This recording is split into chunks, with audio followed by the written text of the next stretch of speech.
نبی پاک علیہ السلام نے اپنے غلاموں کی تربیت اس طرح کی تھی کہ حضرت عمر فاروق رضی اللہ تعالیٰ عنہ ایک شخص کو کسی صوبے کے کسی عہدے پر مقرر کرنا چاہ رہے تھے، تو جناب عمر اس بندے کے گھر بیٹھے ہوئے تھے، اس کا چھوٹا سا بچہ آ گیا کھیلتا کھیلتا، کپڑے مٹی سے بھرے ہوئے، تو اپنے کاغذات تیار ہو رہے تھے، اس آدمی کو تعینات کیا جانے لگا۔ تو آتے جب اس نے اپنے ابا جی کو ابا جی کہہ کے قریب ہونا چاہا، تو کہنے لگا چل دوڑ جا اماں کے پاس، بچوں کو بھگا دیا اور جناب عمر سے کہنے لگا میں نے نہیں کبھی بچوں کو اتنا قریب کیا، میں اپنے کام میں مصروف رہتا ہوں، ڈیوٹی صحیح کر کے کرتا ہوں۔ جناب فاروق اعظم فرمانے لگے یہ کاغذات دینا مجھے، وہ کاغذات دیے تو جناب عمر نے پکڑ کے پھاڑ دیے، فرمایا تو اس عہدے کے قابل نہیں، جو اپنے بچوں سے پیار نہیں کرتا صوبے کے بچوں سے کیسے پیار کرے گا؟ جس کے دل میں اپنے بچوں کے لیے درد نہیں ہے، اس سے یہ توقع رکھی جائے کہ وہ دوسروں کے بارے میں خیر سوچے گا؟ تو آپ کوئی بھی ہیں، آپ کہیں بھی ہیں، اور پھر ہمارا ایک مسئلہ اور بھی ہے کہ باہر کی ساری ٹینشنیں اٹھا کے گھر لے آتے، ساری بچوں کو لے جاؤ میں آج کل بڑا پریشان ہوں، بھئی تو ہوگا پریشان، پر بچوں کو تیری ضرورت ہے، تو نیرا تاجر نہیں ہے، تو نیرا دکاندار نہیں ہے، تو نیرا ملازم نہیں ہے، تو باپ بھی ہے، ان کو بھی تیری حاجت ہے، تو سب سے پہلے تو اپنے بچوں کو ٹائم دیں، اور پھر دوسرا ان سے محبت کریں۔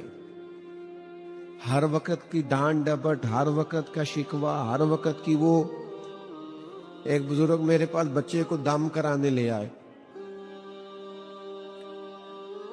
تو 5-7 سال کی عمر کی بچے کی اگر 60-70 شکایتیں بھی آپ کے پاس ہوں تو یہ خطرناک پہلو ہے۔ وہ کہنے لگے جی ضدی بھی بڑا ہے، باقی بچے ٹھیک تھے، یہ انفرادی بھی بڑا ہے، اور یہ تانگ بھی بڑا کرتا ہے اور نافرمان بھی ہے۔ تو میں نے کہا آپ اس کے سامنے یہ ساری باتیں کریں تاکہ یہ پکا ہو جائے کہ میں اسی طرح کا ہی۔ اچھا قابل ڈاکٹر تو مریض کا علاج کرتا ہے، اسے پریشان نہیں کرتا۔ تو ہم کیا مزاج بنا لیتے ہیں کہ کہہ کے بچے کو باغی کر دیتے ہیں، وہ بیچارہ سمجھتا ہے کہ یہ بھائی اچھا ہے، فرما بردار ہے، میں نالائق ہوں، وہ بالکل سائیڈ کر جاتا۔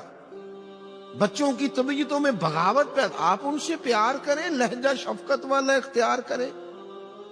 آپ دیکھیں نا میرے نبی پاک کا کیا حال ہے، قربان جائیں، حضور نماز پڑھا رہے ہیں اور شہزادے کندھوں پہ سوار ہو گئے، ادھر دیکھو میری طرف، نماز پڑھنے کے دوران اتنی لمبی نماز، سجدہ حضور نے کر دیا کہ صحابہ فرماتے ہیں ہمیں خیال آیا کہ اللہ کا حکم تو نہیں آ گیا، اتنا لمبا سجدہ۔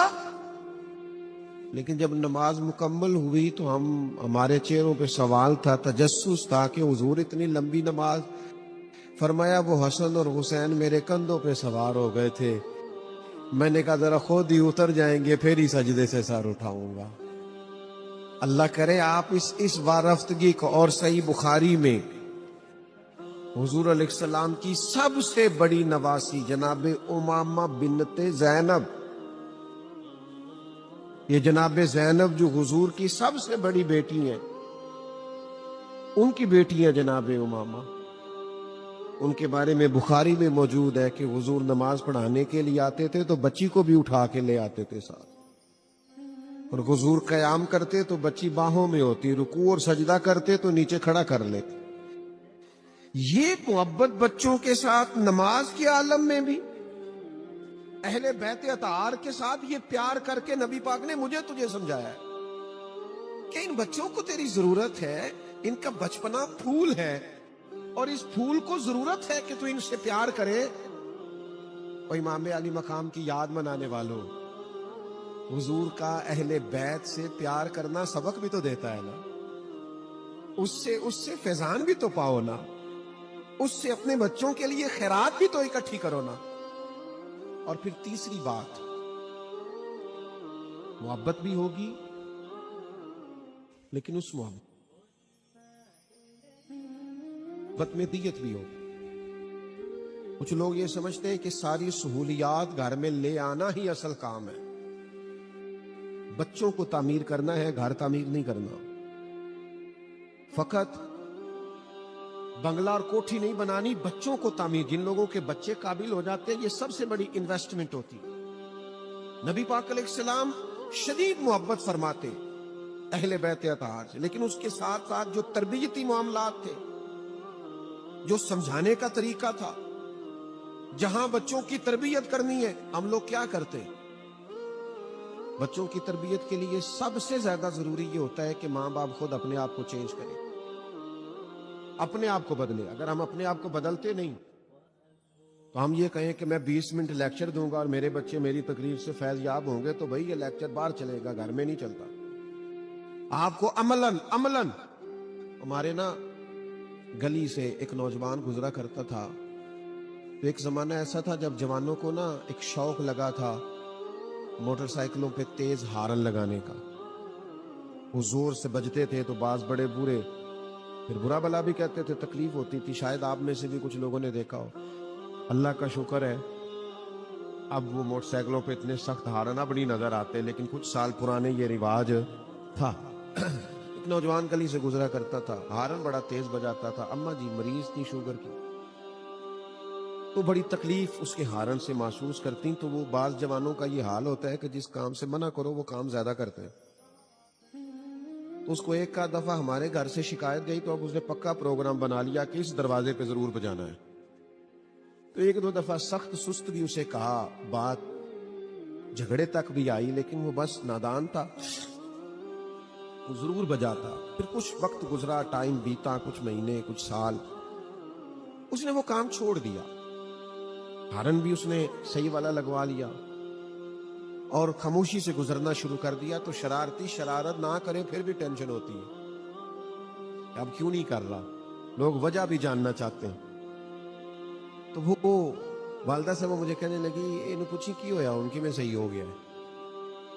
تو میں نے اسے ایک دن کھڑا کر لیا، میں نے کہا خیر ہے جناب، بدلے بدلے سے میری سرکار نظر آتے،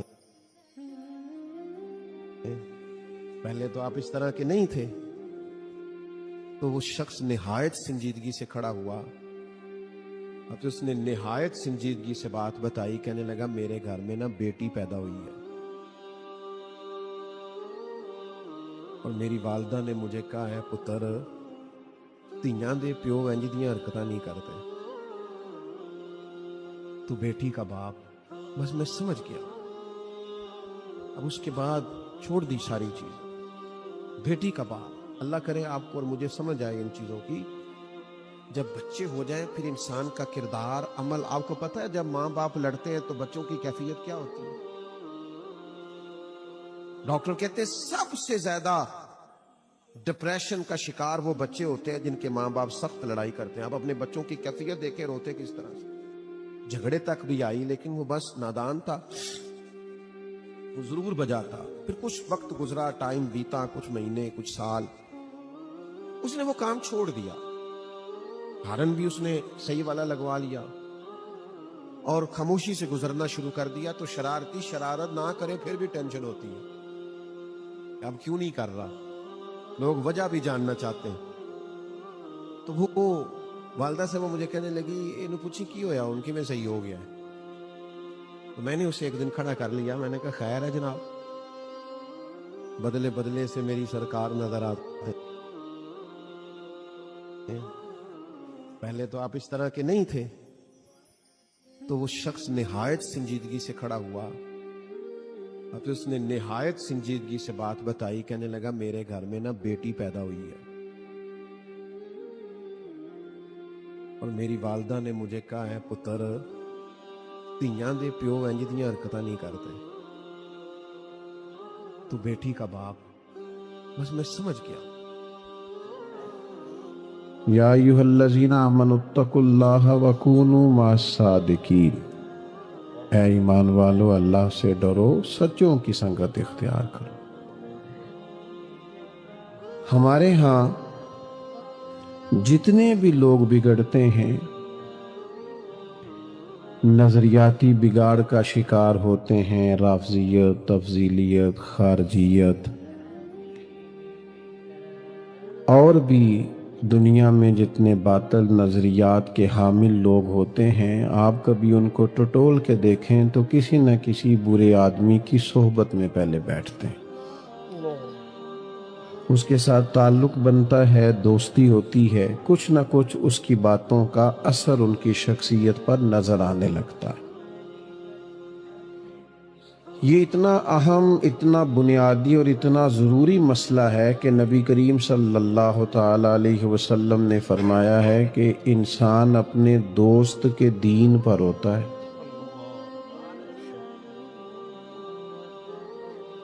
انسان اپنے دوست کے دین پر ہوتا ہے، سوچ کے دوست بنایا کرو۔ امام غزالی رحمۃ اللہ علیہ ایک مقام پہ فرماتے ہیں کہ ہماری اولادیں، ہمارے بچے بغیر دوستوں کے نہیں رہ سکتے، کہیں نہ کہیں انہوں نے اٹھنا بیٹھنا ہے، کہیں نہ کہیں دکھ سکھ کے لیے انہوں نے تعلق بنانا ہے۔ فرماتے اس طرح کرو کہ انہیں سچے دوست خود تلاش کر کے دے دو، اچھے لوگوں کی سنگت اور صحبت ان کو میسر آئے۔ یہ جو ایک مسلسل سلسلہ تھا نا، تسلسل کے ساتھ، کہ مکمل درسیات سے فارغ ہونے کے باوجود بھی، کتاب و سنت سے گہرا شغف رکھنے کے باوجود بھی لوگ کسی درویش کے پاس جاتے تھے، بیٹھتے تھے، اس سے آداب طریقت سیکھتے تھے، اپنے نفس کی معرفت سیکھتے سیکھتے معرفت الہی تک پہنچتے تھے۔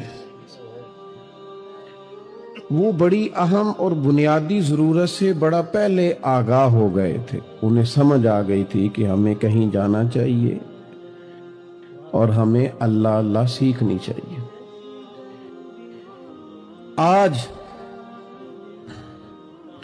بہت سارے لوگ تو یہ کہتے ہیں کہ پیر بڑے جعلی ہیں، تو میں کبھی کبھی کہہ دیا کرتا ہوں کہ مرید بھی کافی سارے جعلی ہیں۔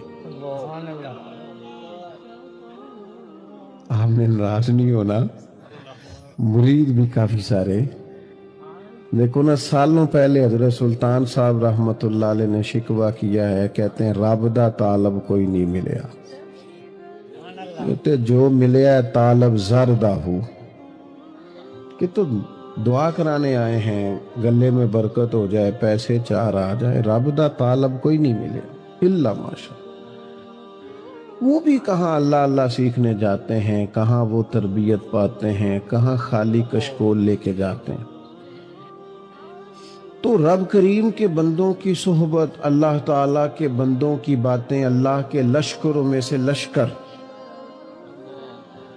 یہ کیفیات بدلتی ہیں، سرور پیدا کرتی ہیں۔ چلیں آپ سمجھ لیں کہ آج کے دور میں اس پائے کے، اس لیول کے، اس معیار کے ہمیں بزرگ نظر نہیں آتے، پر ان کی تعلیمات تو زندہ و جاوید ہیں کہ نہیں؟ ان کے نظریات تو زندہ و جاوید ہیں کہ نہیں؟ ان کے اقوال، ارشادات ہمیں کتب میں لکھے ہوئے تو نظر آتے ہیں کہ نہیں؟ حضرت مجدد الفسانی رحمت اللہ علیہ کے مکتوبات شریف کو کبھی آپ پڑھیں نا، کبھی مکتوبات شریف کا مطالعہ کریں تو آپ کو ایسے لگتا ہے کہ حضرت مجدد صاحب مجھے سمجھا رہے ہیں، میرے ساتھ بات کر رہے ہیں، اور جس فکری اور عملی کمزوری کا آپ اظہار کر رہے ہیں وہ شاید میرے اندر پائی جاتی۔ آپ اسی تسلسل سے تمام صوفیاء کو پڑھتے جائیں، حضرت غوث اعظم رضی اللہ تعالیٰ عنہ کی کتب کا مطالعہ کریں، آپ کو احساس ہوگا کہ ایک ایک پیرے کے اندر، ایک ایک جملے کے اندر کتنے کتنے گہرے مفاہیم پنہا ہیں۔ اور پھر جس ہستی کا ذکر آج ہم کرنے جا رہے ہیں، اعلیٰ حضرت فاضل بریلوی، کچھ لوگ نا بیچارے ساری زندگی فیصلہ ہی نہیں کر پاتے کہ ہم کیا ہیں۔ وہ کچھ سال کچھ رہتے ہیں، پھر اس کے بعد کچھ اور ہو جاتے ہیں۔ کچھ سالوں باتیں اور کرتے ہیں اور پھر کچھ عرصے کے بعد باتیں اور کرتے ہیں۔ اعلیٰ حضرت بریلوی رحمۃ اللہ تعالیٰ علیہ کو اللہ تبارک و تعالیٰ نے عقیدے کے معاملے میں انشراح صدر عطا فرمایا۔ یہ جو نظریہ پختہ جن لوگوں کا ہوتا ہے نا، عمل بھی انہی کا پختہ ہوتا ہے۔ جن کا نظریہ ساری زندگی پختہ نہیں نہ ہوتا، طے ہی نہیں کر پاتے بیچارے ساری زندگی کہ ہم کیا ہیں، تو وہ عمل کیا کریں گے؟ اعلیٰ حضرت رحمۃ اللہ تعالیٰ علیہ نے نظریاتی پختگی دکھائی ہے۔ آج ہمارے بزرگوں کے، صوفیاء کے، اولیاء کے، بزرگوں کے نام پر بڑے بڑے آراس انعقاد پذیر ہوتے ہیں، بڑے بڑے اجتماعات ان کے نام پہ ہوتے ہیں۔ اعلیٰ حضرت بریلوی رحمۃ اللہ علیہ آپ پر بھی بہت سا کام ہوتا ہے، لیکن چونکہ اعلیٰ حضرت رحمۃ اللہ علیہ تو ایک بڑی گہری علمی اور فقہاء میں بڑا مقام رکھنے والی شخصیت ہیں۔ جو لوگ، میں کوئی مشکل بات نہیں کرنا چاہتا، جو لوگ تھوڑا بہت بھی لکھنے پڑھنے سے تعلق رکھتے ہیں وہ کبھی سرچ کریں، 30 سے زیادہ تو پی ایچ ڈیز کے مقالہ جات اعلیٰ حضرت پہ لکھے گئے۔ ایک ایک کتاب پر لوگوں نے ریسرچ کی تو پورا پورا مقالہ بن گیا۔ اتنی گہری فقاہت اللہ نے دی تھی۔ لیکن جو ان کا بنیادی کارنامہ ہے وہ یہ ہے کہ عقائد کی پختگی، نظریاتی پختگی، یعنی ان کا قلم اٹھا ہے حضور کے صحابہ کے دفاع میں، تو پھر اس طرح اٹھا ہے کہ ہر صحابی کی عظمت کو انہوں نے روشن کر کے دکھا دیا۔ اور ہوتا ہے کبھی کبھی بعض لوگ اعتدال پہ قائم نہیں رہتے، ایک ہی رستہ اختیار کرتے ہیں، بس ادھر ہی چلے جاتے ہیں۔ انہوں نے صحابہ کی بات کی تو کمال کی، لیکن ان کو بڑا دعویٰ ہے نا کہ ہم محبت اہل بیت کے دائی ہیں اور ہم حضور سید عالم علیہ السلام کی اولاد پاک کے بڑے غلام ہیں، یہاں تک وہ نہیں آ سکے یہاں تک اعلیٰ حضرت بریلوی گئے ہیں۔ یعنی یہ انداز تو دیکھیے، فرمانے لگے تیری نسل پاک میں ہے بچہ بچہ نور کا، تو ہے عین نور، تیرا سب گھرانہ ہی نور کا۔ نظریاتی پختگی، نہ ادھر نہ ادھر، کسی جگہ بھی وہ جھول کھاتے نظر نہیں آتے۔ پھر اس کے ساتھ ساتھ علمی اور گہری وابستگی۔ میرا اور آپ کا دور سننے سنانے کا دور ہے، پڑھنے پڑھانے کا نہیں، سیکھنے سکھانے کا نہیں۔ اور جس جماعت سے میرا تعلق ہے، ہماری عوام نے تو ایک ہی سبق یاد کیا ہوا ہے کہ میں تو ایڈا پڑھیا ہی نہیں۔ تو بھائی جو تیرے ساتھ بات کر رہا ہے اس نے کب صبح ایم فل کا مقالہ لکھا ہے؟ وہ بھی ایسا ہی ہے۔ اور آپ کیوں نہیں پڑھے ہوئے؟ آپ کئی کئی گھنٹوں کے بیانات سنتے ہیں، ان باتوں کو یاد کریں، ان کو سیکھیں۔ بہت بڑا ذریعہ ہے علم کا علماء کی صحبت میں بیٹھنا۔ تو یاد رکھیے گا کہ علم سے دلچسپی پیدا کرنا، سیکھنا۔ اعلیٰ حضرت رحمت اللہ علیہ سے کسی نے کہا کہ عالم کے لیے سند ضروری ہے، فرمایا نہیں، عالم کے لیے تو علم ضروری ہے،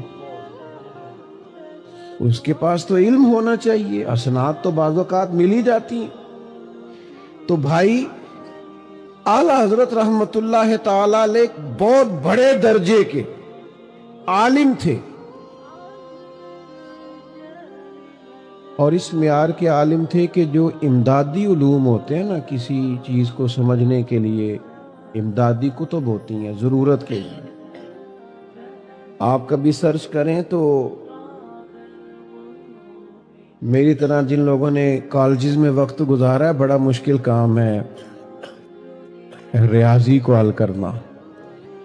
میں تو کبھی کبھی اپنے ابا جی کے سامنے بیٹھتا تھا نا، تو وہ مطلب ان پڑھ ہو کے بعض ایسے سوالات پوچھتے تھے کہ وہ کیلکولیٹر دیر میں چلتا تھا، اور وہ پہلے ساری بیسیاں اور سارے 100 اور سارے ہندسے نکال کے سامنے رکھ دیتے تھے۔ لوگوں نے ضرورت کے لیے سیکھا ہوتا تھا، اس لیے کہ حساب کتاب کرنا ہوتا تھا روزمرہ کے معاملات میں۔ تو علی گڑھ یونیورسٹی میں ریاضی کے ایک بڑے زبردست پروفیسر تھے۔ آپ جو لوگ، ظاہر ہے کہ جو لوگ اداروں سے وابستہ ہیں وہ اچھی طرح سمجھتے ہوں گے کہ جس علم سے بھی لوگ وابستہ ہوتے ہیں وہ بیچارے اس میں کئی دفعہ الجھ جاتے ہیں۔ ہمارے مدارس کی زبان میں بھی کہتے ہیں کہ جو استاد رات کو اسباق تیار نہ کرے وہ صبح پڑھا نہیں سکتا، اور اگر پھر وہ میری طرح کا ہو ہی نہ پڑھانے والا تو پھر تو وہ کہندا ہے تسی ساری رات موبائل چلاندے رہو، میں تانوں کی پڑھانا ہے۔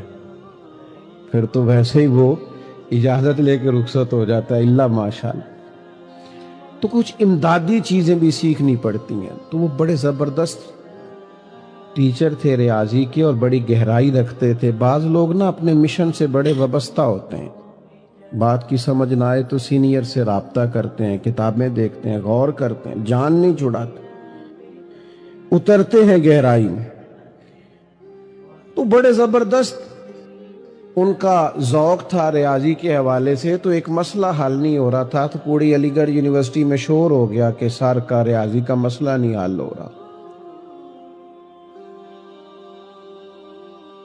اب اس کے بعد چھوڑ دی ساری چیز، بیٹی کا باپ۔ اللہ کرے آپ کو اور مجھے سمجھ آئے ان چیزوں کی۔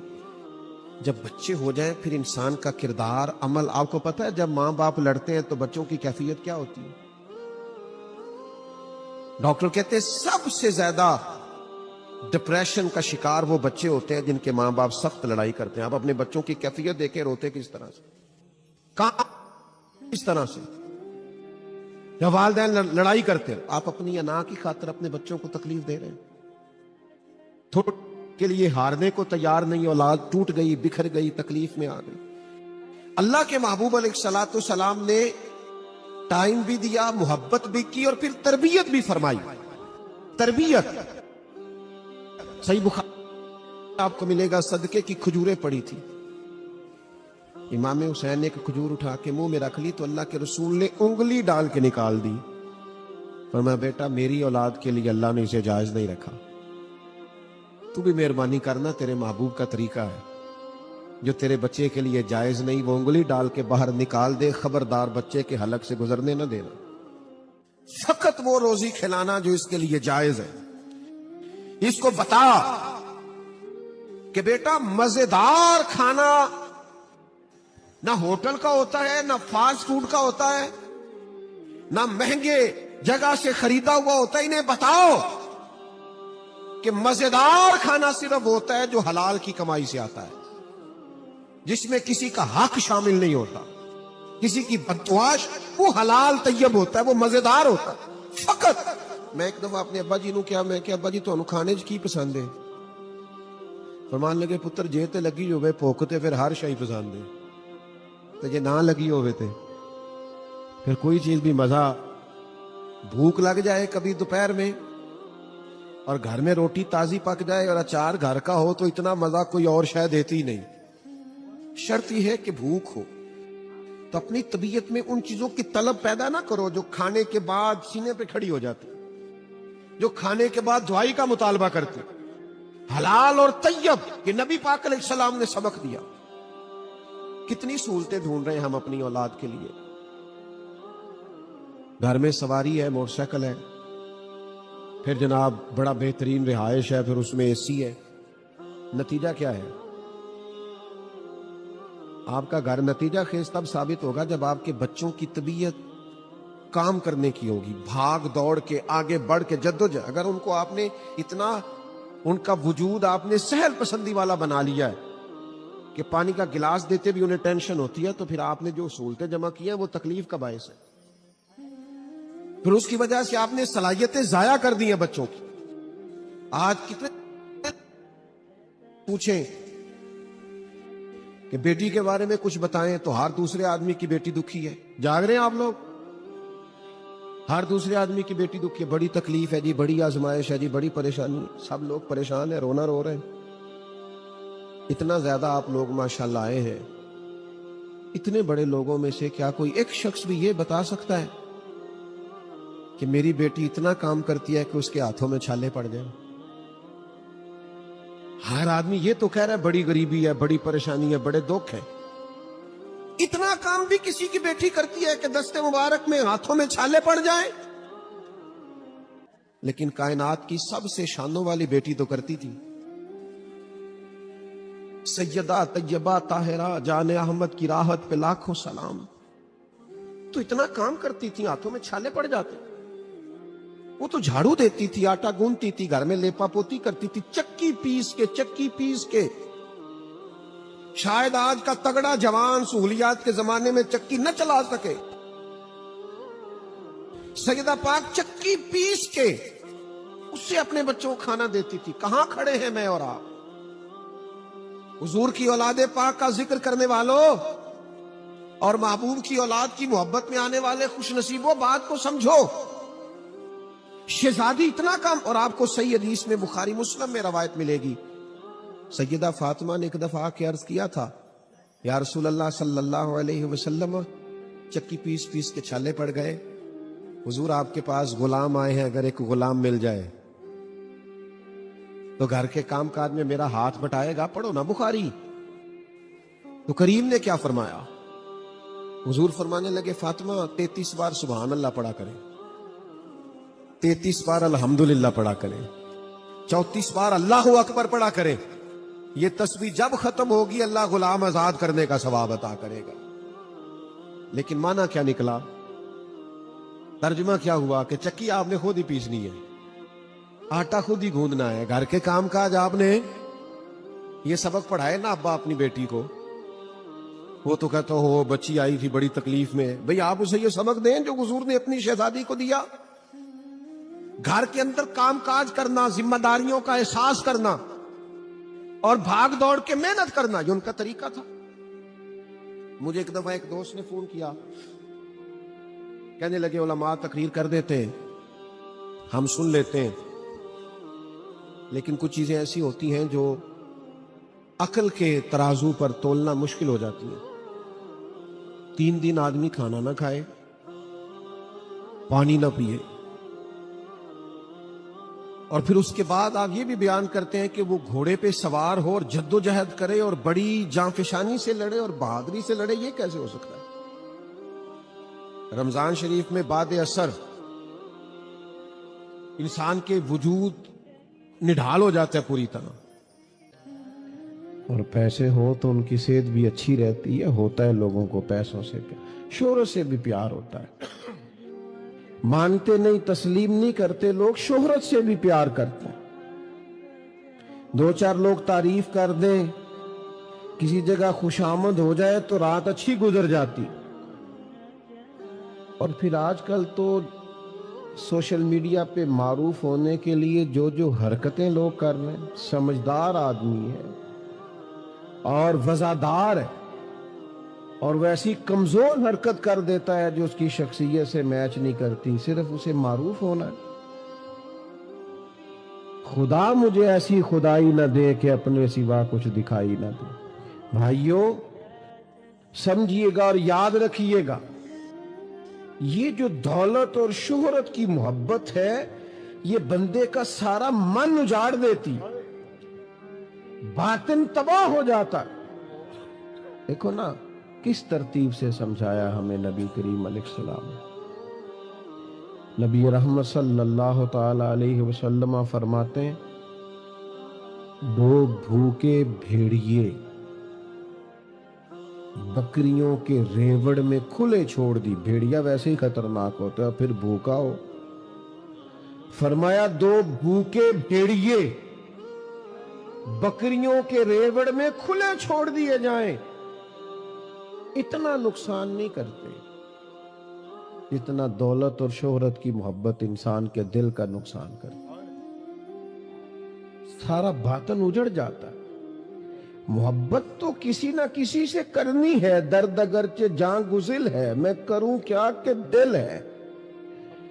غم عشق اگر نہ ہوتا تو غم روزگار ہوتا. کوئی نہ کوئی غم تو رہنا ہے. اعلیٰ حضرت بریلوی فرماتے ہیں، حال یہ ہے کہ جان ہے عشق مصطفیٰ، روز فضو کرے خدا، جس کو ہو درد کا مزہ، وہ نازے دوا اٹھائے کیوں اور پھر کے گلی گلی تباہ. ہم تو کریں سب کی کھائے کیوں، اور دل کو جو عقل دے خدا تو تیری گلی سے جائے کیوں.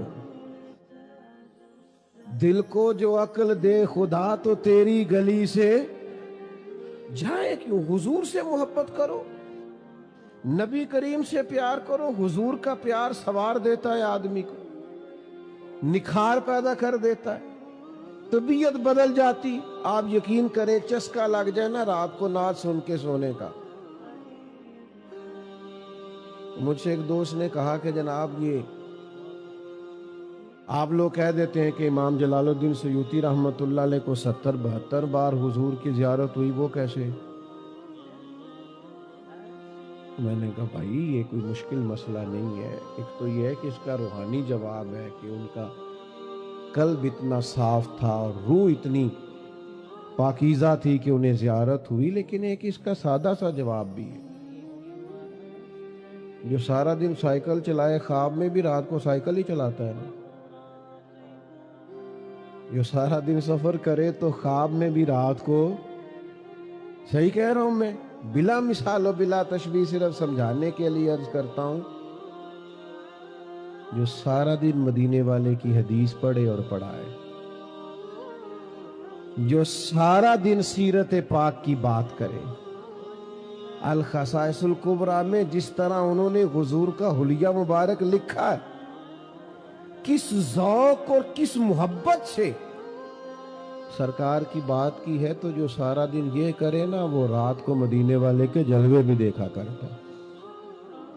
یہ سمجھ لیں کہ محبت رسول کا عملی پیکر جب تک ہم نہیں بنتے، یہ دل کہیں نہ کہیں لگا رہے گا، کہیں نہ کہیں جڑا رہے گا۔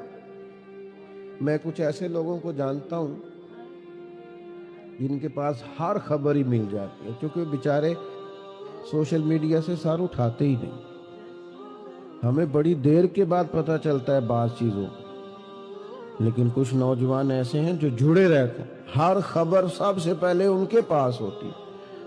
تو میں ان کو کبھی کبھی مشورہ دیتا ہوں، میں کہتا ہوں اس وقت کو نا چلو وعدہ کر لو، باقی وقت درود و سلام میں گزارا کرو، باقی ٹائم یہ ذوق پیدا کرو کہ مصطفیٰ جان رحمت پہ لاکھوں سلام، شم بزم ہدایت پہ لاکھوں سلام۔ یہ ذوق آپ محبت رسول کا پیدا کریں،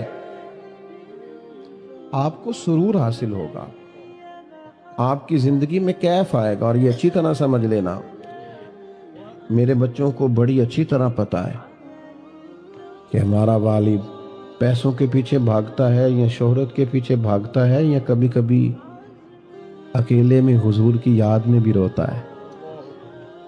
دیکھو نا، پتہ چل جاتا ہے۔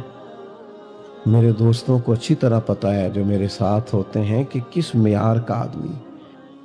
کچھ باتیں ایسی ہوتی ہیں جو آپ کے کردار سے بھی پھوٹتی، عمل سے بھی پھوٹتی۔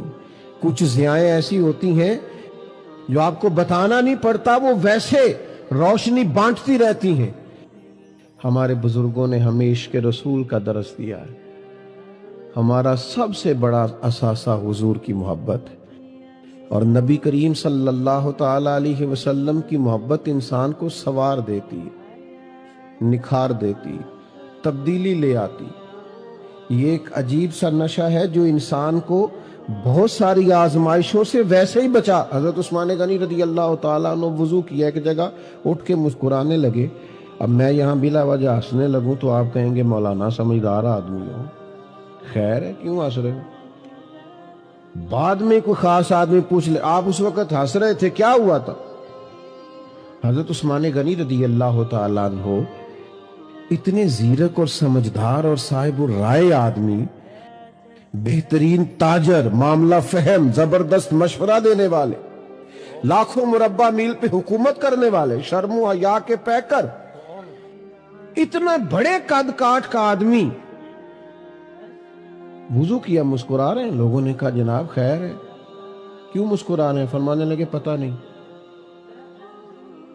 اب یہ جب پتہ نہیں پہ اور پریشانی ہوئی، حضرت پتہ نہیں کیا مطلب؟ فرمانے لگے مجھے نہیں پتا کیوں مسکرا رہا ہوں، ایک دفعہ حضور کے ساتھ یہاں آیا تھا، کریم نے یہاں وضو فرمایا تھا اور حضور بھی مسکرائے تھے، میں تو فرض محبت ادا کر رہا ہوں، یہ کسی کی ادا ہے ادا کر رہا ہوں۔ آج کل نا لوگوں کو شکوک پیدا ہوتے ہیں، معاذ اللہ معاذ اللہ ثم معاذ اللہ، نقل کفر، کفر نباشت، کہیں الحاد ہے، کہیں بے دینی ہے، کہیں برے برے خیالات۔ یہ بعض لوگ نا اعتراض کرتے تھے کہ یہ جو صوفیزم ہے نا، یہ نشے کے ٹیکے لگاتے ہیں، مست رکھتے ہیں لوگوں کو۔ آج میں کبھی کبھی سوچتا ہوں کہ تھا تو تمہارا اعتراض لیکن وہ تمغہ نہیں بن گیا۔ لوگ محبت رسول میں ایسے مست ہوئے کہ کسی بے دین کی بات سننے کو تیار ہی نہیں ہوتے، ادھر ادھر ان کی توجہ ہی نہیں جاتی۔ تو یہ اثاثہ ہے ہمارے بزرگوں کا، اس اثاثے کا ہمیں خیال کرنا چاہیے۔ ہمیں محبت رسول صلی اللہ تعالی علیہ وسلم میں وابستہ رہنا چاہیے۔ بات کو ختم کر رہا ہوں، بغیر نعت سنے کبھی نہ سویا کریں، حضور کی سیرت پاک پر توجہ رکھا کریں۔ جس خطیب کی، جس ادیب کی، جس شاعر کی، جس واعظ کی، جس مبلغ کی بات سن کے دل میں حضور کی محبت پیدا ہو، اس کی بات بار بار سنا کریں، بار بار سنا کریں، بار بار۔ اور جس کی بات آپ کے دل میں شک پیدا کرے، وہم پیدا کرے، خدارا ایسے لوگوں سے اپنے آپ کو بچا لیا کریں، ورنہ آپ ایسے فکری انتشار کا شکار ہوں گے کہ آپ کو خود نہیں پتہ چلے گا کہ یہ بات کہاں نکل گئی۔ اور پھر یہ آستانہ جہاں آپ موجود ہیں، یہاں سے تو ہمیشہ خوبصورتیاں بٹتی ہیں۔ اتنی بڑی خیر مکان شریف سے چلی اور پھر یہاں سے بٹی اور دنیا نے اس سے فیض پایا۔ حضرت میاں صاحب خوبصورت گفتگو کرتے ہیں، حضرت پروفیسر ڈاکٹر میاں سہیر احمد صاحب بڑی خوبصورت گفتگو کرتے ہیں، پڑھے لکھے قد کاٹھ والے لوگ۔ صاحبزادہ صاحب ماشاءاللہ سے آستانے کو دیکھتے ہیں۔ او بھائیو، اپنی سوچوں کو مثبت کر کے، اپنے رویوں کو ٹھنڈا کر کے اور سیکھنے کا مزاج پیدا کر کے خیر والے لوگوں سے خیر پائیں۔ آپ یقین کریں، کسی بندے میں طلب ہو نہ سیکھنے کی، اس کا مزاج ہو، طبیعت تنقید کی نہ ہو، تو اللہ تعالیٰ اس کے لیے اسباب بھی فراہم کر دیتا ہے۔ میں نے شروع میں بات کی کہ کچھ لوگوں کا خیال ہے پیر بڑے جھوٹے ہیں۔ او بھائی، ہمارا کشکول کہاں سیدھا رہ گیا ہے، ہمارے برتنوں میں کہاں صفائی رہ گئی ہے۔ اور پھر بہت زیادہ اختلافات جو کبھی مابین ہو نا بزرگوں کے، ان کو نہ دیکھا کرو، خیر کو دیکھا کرو۔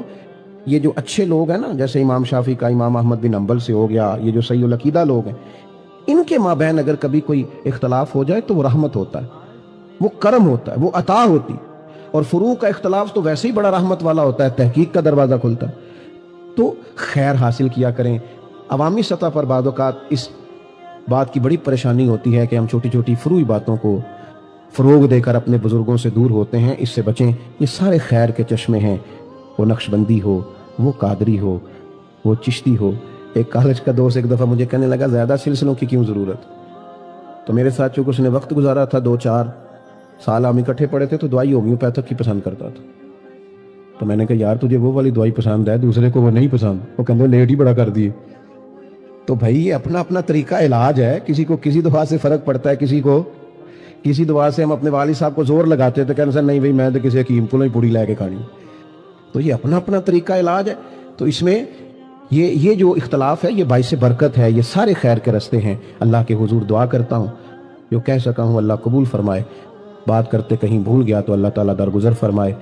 محفل جاری رہے گی، محفلیں سرکار کی ہیں، لوگ آتے بھی ہیں جاتے بھی ہیں، ہمیں نظریاتی ہونا چاہیے، تو بیٹھنا چاہیے، سب جم کے بیٹھیں۔ ہمارے لیے بھی کوئی نہ اٹھے تو زیادہ اچھا لگے گا، اس لیے کہ اتنی خوبصورت محفل جمی ہوئی ہے، یہ اپنی ترتیب سے آگے بڑھے گی تو خوبصورتی پھیلے گی۔ آخر دعوانا الحمدللہ۔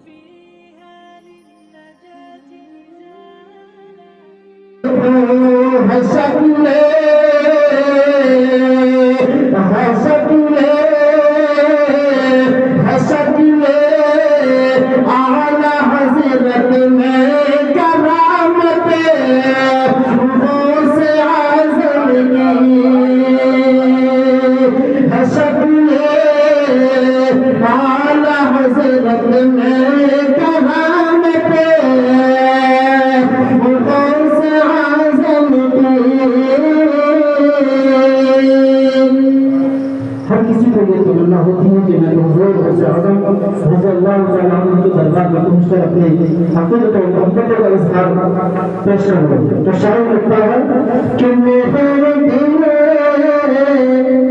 کی تمنا ہے یہ